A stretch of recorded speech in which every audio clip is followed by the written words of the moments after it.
Well, a lawyer for de facto leader Aung San Suu Kyi tells CNN that she now faces a fifth charge, the most serious so far, that of violating the country's colonial-era Official Secrets Act. Myanmar's military rulers declared a month-long ceasefire on Wednesday. It doesn't apply to anyone, though, in the military's words, who disrupts government security.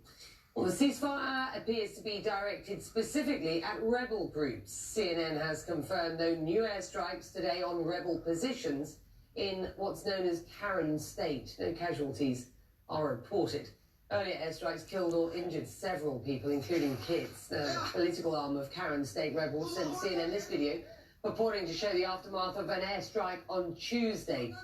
Ivan Watson now with more on Myanmar's rebel groups, who it seems are now girding for the prospect of all-out civil war. The deepening crisis in Myanmar is starting to spill across borders. Thousands of civilians crossing the river between Myanmar and Thailand to escape airstrikes carried out by Myanmar's warplanes. They're from a region controlled by the Karen National Union. It's the oldest of dozens of armed ethnic militias that have fought off and on against the military in Myanmar for generations. This is a patchwork of just some of the militias that operate in Myanmar's border regions. 2 months after the coup, the deadly crackdown on anti-coup protesters in the cities has sent people fleeing to these militia enclaves, including the one controlled by this man. We stand with the people. If they are in trouble and run to us seeking help, we will take care of them. Yod Sirk is the leader of the Shan State Army. In an interview with CNN, he denounced the coup. If the military continues to shoot and kill people, it means the junta have simply transformed themselves into terrorists. In the cities and towns of central Myanmar, the death toll amid the anti-coup protesters continues to grow. Do any of you have the training or background to lead a grassroots political protest movement? No, none of us. I work in an office. I was department head. This man, who asks not to be identified for his safety, is the leader of the protest movement in a neighborhood of Yangon. In just 2 months, it's gone from organizing festive but passionate gatherings with costumes and signs to desperate efforts to defend barricades from heavily armed security forces. The protest leader says he's hearing growing calls for armed attacks. Do you support violent attacks on the military? No, not at all. Because, like I said, it won't accomplish our goal. He says some demonstrators have made largely unsuccessful attempts to carry out what they call car wash operations. A car wash operation is throwing Molotovs at a moving or a stationary vehicle, or whether there's army personnel in it, or whether it's an empty truck. Demonstrators in Yangon tell CNN there are some efforts being made to arm anti-coup protesters and to send activists to receive combat training in enclaves run by militias like the Shan State Army. If they want to have training, we will train them. Myanmar's military doesn't want to keep fighting these well-trained rebels. Instead, on Wednesday, it called a unilateral ceasefire for 1 month. No such mercy for civilian protesters, whose soldiers and police continue to kill with impunity, driving ordinary people towards radicalization. When ordinary civilians like us, office workers like us, started taking arms and get maybe training for like 6 months and start shooting people, I guess civil war would be unavoidable. Ivan Watson, CNN, Hong Kong.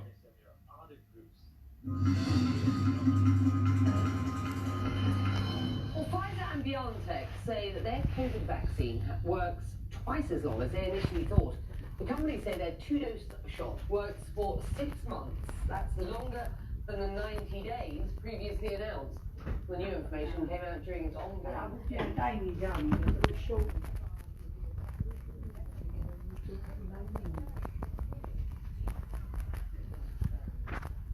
Aku CNN ကသတင်းလာသွားပါတယ်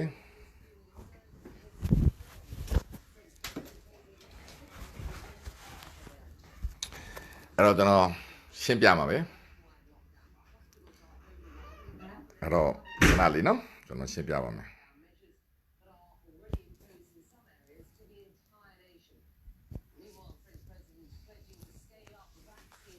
ကျွန်တော်ရှင်းပြပါမယ်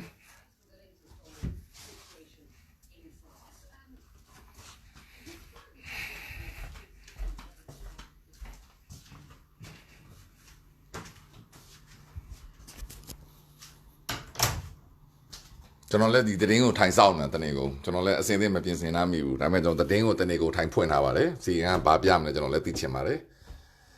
ရောက်တော့အခုပြပါပြီကျွန်တော်လည်းအဲ့ဒါကိုသိချင်လို့ပဲတနေ့ကိုထိုင်ဆောင်နေတာပါသူတို့ကအခုကဒီ Message Job Flight ရဲ့ဟိုဒီပေါ့ဟိုတရားခွင်ပေါ့ဒီနေ့၄ရက်မြောက်နေ့ဖြစ်တော့အဲ့ဒါကိုသူတို့တောက်လျှောက်တနေ့ကုန်ပြနေတာပါသူတို့တရားဆွဲတဲ့ကိစ္စပေါ့အဲ့ဒါကိုဒီနေ့တောက်လျှောက်ထိုင်ပြနေတဲ့အတွက်ကျွန်တော်လည်းသတင်းကိုထိုင်ကြည့်နေတယ်ကျွန်တော်ပြောတဲ့အတိုင်းပဲလေထူးခြားတဲ့သတင်းကျွန်တော်လည်းသိချင်တယ်ကျွန်တော်ချစ်တဲ့ပြည်သူတွေကိုလည်းကျွန်တော်မျှဝေပေးချင်တယ်အဓိကကတော့ CN ကဘာပြောသလဲပေါ့ဒါကိုကျွန်တော်သိချင်တယ် CN ကဘာတွေတင်ပြပေးသလဲဆိုတော့ကျွန်တော်သိချင်ပါတယ်အဲ့တော့ကျွန်တော်အခုအပြင်ကိုပြလာလိုက်မယ်နော်ကျွန်တော်အခုအဓိကအသေးစိတ်ရှင်းပြပါမယ်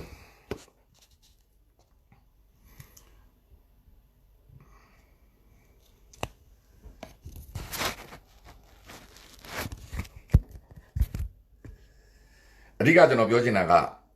CN ကကျွန်တော်ပြောတဲ့အတိုင်းပဲလေ CN ဆိုတာသူ့လို့တယ်သူကမ္ဘာသတင်းစာဖြစ်တဲ့အတွက်ကမ္ဘာသတင်းစာဖြစ်တဲ့အတွက်သူကသူ့လို့တာပါအဲ့တော့သူ့လို့တဲ့အတွက်သူပြစရာရှိတာကိုသူအဓိကပြတာပါအဲ့သူအဓိကသူပြစရာရှိတာသူအဓိကပြတဲ့အတွက်သူဘာကိုအဓိကထားပြီးပြသွားသလဲဆိုတော့ရန်ကုန်မြို့မှာသတင်းရောက်တာမရောက်တာအဲ့ဒါတော့ကျွန်တော်မသိဘူးအဓိကသူပြသွားတာကမနေ့ကလုံခြုံရေးကောင်စီမှာ UN Special Envoy ပေါ့နော်ကပြောတယ်ပေါ့မြန်မာနိုင်ငံမှာ Black Bat is imminent ပေါ့နော်သွေးကြောင်စီးမှုမဖြစ်မနေဖြစ်တော့မယ်ဆိုပြီးပြောသွားတယ်အဲ့ဒါနဲ့သူကသတင်းကောင်းစဉ်တည်လိုက်တာအဲ့တော့လုံခြုံရေးကောင်စီမှာဒီမြန်မာနိုင်ငံဆိုင်ရာ Special Envoy ကျွန်တော်ထင် Mrs. Chris ဘယ်နဲ့ထင်တယ်ကုလသမဂ္ဂအထွေထွေမှုချုပ်ရဲ့ကိုယ်စားလှယ်ကပြောတဲ့စကားကိုသူကအဓိကတည်လိုက်တာကောင်းစဉ်အဲ့ဒါတည်ပြီးတော့မြန်မာနိုင်ငံမှာသွေးကြောင်စီးမှုမဖြစ်မနေဖြစ်မယ်ဆိုပြီးသူကစပြောတယ်စပြောပြီးမှသူကဘယ်ကိုစပြလဲဆိုတော့ထုံးစံအတိုင်းပဲကျွန်တော်တို့ဒီနေဆက်ဒေသတွေမှာဒီလေရင်နဲ့ဘုံကျဲတဲ့အတွက်ကရင်ဒါကျွန်တော်တို့တိုင်းရင်းသားကရင်တွေဒုက္ခတွေဒီဘုံကျဲတဲ့ဖြစ်စဉ်တစ်ခုကိုသူပြတယ်ပြီးတော့အဲ့ဒီတိုင်းသားတွေထွက်ပြေးနေရတာကိုသူပြတယ်အဲ့ဒီမှာသူကဘယ်ကိုဆွဲပြသွားလဲဆိုတော့ပြည်တွင်းမှာဆန္ဒပြတဲ့ကိစ္စကိုသူပြတယ်ဒါတွေအရင်နေ့အဟောင်းတွေရောမနေ့ကဟာတွေရောပေါ့အဲ့ဒီမှာသူကဘယ်ကိုဆွဲပြသွားလဲဆိုတော့တိုင်းသားဒီရဲ့တက်မတော်တွေကိုသူပြတယ်ဥမာကရင်တက်မတော်နောက်ဗိုလ်ချုပ်ကြီးရွက်စစ်နဲ့ CN နဲ့အင်တာဗျူးအဲ့မှာဗိုလ်ချုပ်ရွက်စစ်ကပြောတာတွေသူပြောတယ်နောက်ဗိုလ်ချုပ်ကြီးရွက်စစ်ရဲ့ဒီတိုင်းသားတက်မတော်ပေါ့နော်စစ်ယူနီဖောင်းတွေနဲ့တက်မတော်တွေသူပြတယ်အဲ့ဒီမှာတော်လိုင်းနေ့အခမ်းအနားမှာသူတို့ခြိတက်တဲ့အခမ်းအနားတွေသူရှင်းပြတယ်အဲ့ဒီမှာတခါပြည်တွင်းမှာလှုပ်ရှားမှုတွေဖြစ်နေတယ်ပြည်တွင်းမှာအမြောက်များတည်ဆုံနေတယ်ဆန္ဒပြတာတွေအားလုံးပြကွက်တွေနဲ့သူပြသွားတယ်အဲ့ဒီမှာပြည်တွင်းမှာဆန္ဒပြခေါင်းဆောင်တယောက်နဲ့သူအင်တာဗျူးပြောတယ်အဲ့ဒီဆန္ဒပြခေါင်းဆောင်ကသူ့နာမည်ကိုမပြောဘဲနဲ့သူကအင်္ဂလိပ်လိုလှမ်းပြောတယ်သူကလှမ်းပြောတယ်အဲ့တော့ဆန္ဒပြခေါင်းဆောင်ကသူတို့ဆန္ဒပြမှုတွေဆက်လုပ်နေတယ်ဆိုတဲ့အကြောင်းဒါတွေကိုသူပြောသွားတယ်အဲ့တော့ CN ကသူသွားတဲ့ကမ္ဘာထရန်လမ်းကြောင်းကမြန်မာနိုင်ငံဒီကျွန်တော်တို့ကုလသမဂ္ဂ Special Envoy အမျိုးသမီးပြောတဲ့စကားသွေးကြောင်စီးမှုတွေဖြစ်တော့မယ်ဆိုပြီးတော့ကဘာကိုတင်ပြလိုက်တာဒါကျွန်တော်မြင်ရဒါရိုးလေးပဲ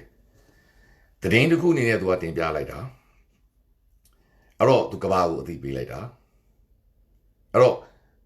ဖြစ်ပြနေတဲ့အနေအထားကနိုင်ငံမှာ military coup ဖြစ်ပြီးတော့ပေါ့နော်စစ်အာဏာသိမ်းပြီး2လကြာတဲ့အချိန်ထိပြည်သူတွေကဆန္ဒပြမှုတွေပြတယ်ပြည်သူတွေကနှိမ့်ဆက်ရဲဆက်ဒီအနှိမ့်ဆက်ခံရတာတွေသူကုန်သူပြတယ်ပြီးတော့စစ်မီတောက်လာပြီဆိုတဲ့အကြောင်းပေါ့အဲ့တော့တိုင်းသားတွေကိုဘုံကျဲခံရတာသူပြတယ်အဲ့ဒီမှာကရင်ဒုက္ခတွေထွက်ပြေးနေရတာသူပြတယ်အဲ့ဒီမှာတိုင်းသားခေါင်းဆောင်တွေတိုင်းသားတပ်မတော်တွေရဲ့ယူနီဖောင်းအပြည့်တွေနဲ့သူပြတယ်အဲ့ဒါမှဗိုလ်ချုပ်ကြီးရွက်စစ်နဲ့အင်တာဗျူးကိုသူပြောတယ်ကဗိုလ်ချုပ်ကြီးရွက်စစ်နဲ့အင်တာဗျူးမှာဗိုလ်ချုပ်ကြီးရွက်စစ်နဲ့ဒီတိုင်းသားတပ်မတော်ရဲ့အနေအထားကိုသူပြတယ်အဲ့ဒီမှာ ပြည်တွင်းမှာရှိတဲ့ဆန္ဒပြမှုတွေအားလုံးကိုသူပြသွားတယ်ပြီးတော့သူတို့သတင်းကိုတုံ့တက်သွားတယ်ဆိုလိုချင်တဲ့ရှင်လေးသဘောဒီကျွန်တော်ဒီ CN ကိုကြည့်နေတဲ့ viewer ပေါ့နော်ကျွန်တော်ကဒါ CN ကျွန်တော် CN ပြိတ္တပါကျွန်တော်ရဲ့အဓိကသတင်း source ဒီ CN ပါအဲ့တော့ကျွန်တော်ဒီ CN viewer တယောက်အနေနဲ့ကျွန်တော်တုံ့တက်ရရင်တော့သူပေးခြင်းတဲ့ message ဒီကျွန်တော်ဒါမြန်မာနိုင်ငံအကြောင်းနားမလဲဘူးကျွန်တော်ဒီ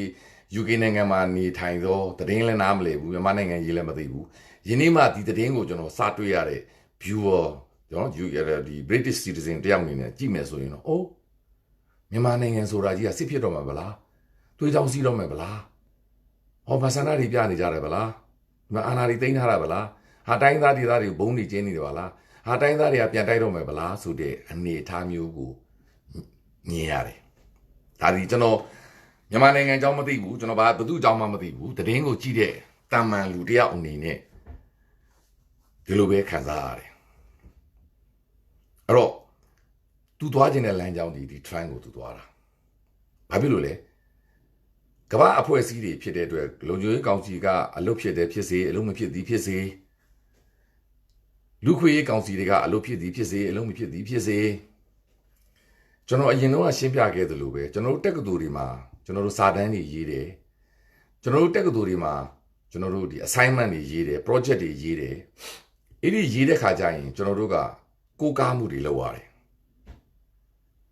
သူက academic level မှာကျွန်တော်တို့ကသူတည်သနာပုံစံနဲ့သွားတာဒါကြောင့်အစစ်မြေပညာရေးဆိုတာ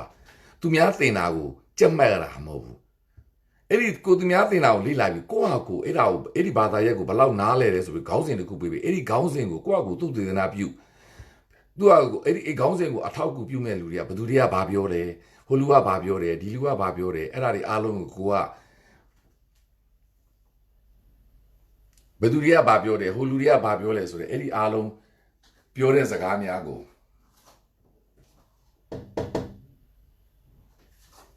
အဲ့ဒီပြောတဲ့စကားများကို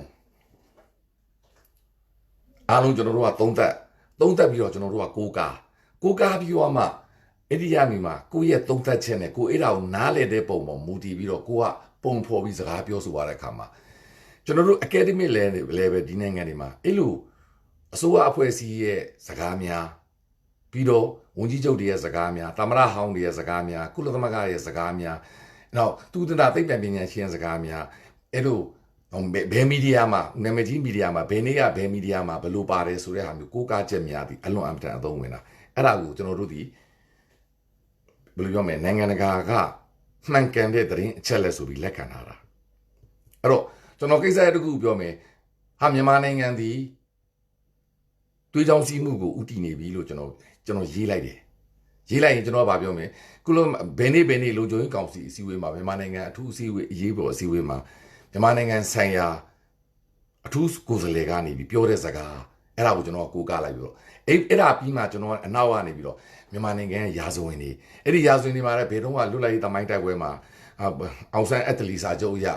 မြန်မာနိုင်ငံဒီကိုလိုနီကနေလွတ်လပ်ရေးရသွားတယ်အဲ့ဒါကြောင့်အဲ့ဒီမှာကျွန်တော်ကဘယ်နေ့က BBC ကနေပြီးတော့ဒီအောင်ဆန်းအက်တလီဒီမျိုးဒီအင်္ဂလန်ဝန်ကြီးချုပ်နဲ့သတင်းစာဆောင်းပါးကိုကျွန်တော်ပြန်ရှာအဲ့ဒါကိုကျွန်တော်ကိုးကားလိုက်အဲ့မှာဘာပြောသွားလဲအဲ့ဒီချိန်မှာဗိုလ်ချုပ်အောင်ဆန်းကိုပြောသွားတယ်အောင်ဆန်းကိုပြောသွားတယ်တခင်အောင်ဆန်းပြန်ဘယ်ဝိုင်းမှာပြန်ပြီးတော့မင်းတိုင်းသားတွေအားလုံးမှာငါတို့လက်မှတ်တထိုးပြီးအဲ့ဒါမျိုးကျွန်တော်သွားမယ်အဲ့ဒီကနေစစ်ကြောင်းကနေကျွန်တော်အဲ့လိုသွားလာမှာဆိုလဲသဘောတည်အဲ့ဒီချိန်မှာဒီနေ့တပြည့်တက်မတော်ကဘယ်တော့မှပေါ်လာတယ်လေအဲ့တော့ဗမာနိုင်ငံလွတ်လပ်ရေးမှာအဲ့ဒီမှာရှိတာဒါမျိုးအကိုးကအထောက်ထားတွေကိုသူကသုံးဆွဲတာဒါကြောင့်CN ကအဲ့လို facts ကိုသူကမူတည်ပြီးတော့မြေပြင်မှာဖြစ်ပျက်နေတာနဲ့သူကသူ့ရဲ့ viewer များကိုတင်ပြသွားတာပဲဖြစ်တယ်ကျွန်တော်အမြင်ကတော့သူဒီသတင်းတင်ပြမှုဒီလက်ရှိဖြစ်ပျက်နေတာများကိုထင်ဟပ်ပြီးသူပြောသွားတာဆိုတဲ့သဘောဒီမြေပြင်မှာဖြစ်ပျက်နေတာမြေပြင်မှာလုံနေတာမနေ့က CRPH အစိုးရကထုတ်ပြန်နေတာမနေ့ကယာယီအစိုးရဖွဲ့မယ်ဆိုတာတွေအားလုံးသူတို့အကုန်သိပြီးသားဒါပေမဲ့သူတို့သိပြီးသားတွေကိုဒီမှာထည့်ပြောတာမဟုတ်ဘူးသူတို့လိုချင်တဲ့ viewer ကိုတင်ပြပေးတာပဲဖြစ်တယ်ဒါကြောင့်သူဒီနေ့တင်ပြသွားတဲ့ CN ကတင်ပြသွားတဲ့အကြောင်းအရာများသည်ကုလသမဂ္ဂ special envoy ကနေပြီးတော့မြန်မာနိုင်ငံဒီ black shed ပေါ့နော် black shed ဒီ imminent တွေးကြောင်စီဝဲဖြစ်ကိုဖြစ်တော့မယ်ဆိုတဲ့ခေါင်းစဉ်နဲ့ဖော်ပြသွားတာကိုပဲကျွန်တော်ကတင်ပြပေးခြင်းနေ ဒါကြောင့်အဓိက CM မှာဗာပြောမလဲဆိုတာကိုသိရှိနေကြတဲ့သူများကိုကျွန်တော်မျှဝေပေးလိုက်ခြင်းပဲဖြစ်တယ်ကျွန်တော်တည်သလောက်လုံခြုံရေးကောင်စီကနေထားအခုထိကျွန်တော်လေးလာတာအားနေတာလေပဲအခုထိတော့ကျွန်တော်ဗာသတင်းမှလည်းမရဘူးကျွန်တော်လည်းဘာမှမသိသေးပါဘူးကျွန်တော်ကိုယ်တိုင်အခုနားထောင်နေတာတွေရှိပါတယ်ဥမာဒေါက်တာဆဆာတို့စောစောလုပ်သွားတဲ့ conference တွေကျွန်တော်နားထောင်နေတယ်ပြီးတော့မတ်အီတင်ဆာမောင်ရဲ့ interview တွေကျွန်တော်နားထောင်နေတယ်သူတို့ပြောတာတွေကျွန်တော်ကိုယ်တိုင်နားထောင်နေရတာပါသူတို့အားလုံးပြောသွားတာလည်းအလွန်အမတန်ကောင်းပါတယ်သူတို့လုပ်เสียရှိတာများအကုန်လုပ်သွားမယ်လို့လည်းအကုန်ပြောထားတယ်ဖြစ်တဲ့အတွက်ကျွန်တော်တို့အရေးတော်ပုံအောင်ကိုအောင်ရမည်အရေးတော်ပုံအောင်ရမည်အရေးတော်ပုံအောင်ရမည်